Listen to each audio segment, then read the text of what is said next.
Hello mga par, rest day ko ngayon. Maaga ako nagising.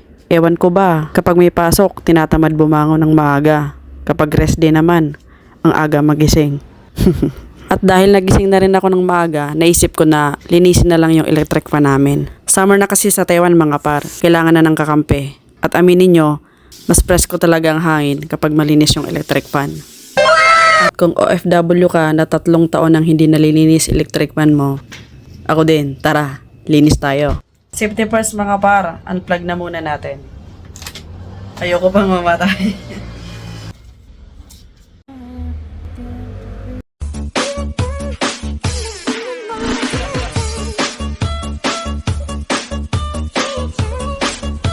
Mga par, pinapatuyo ko na. Mamayang hapon ko ikakabit.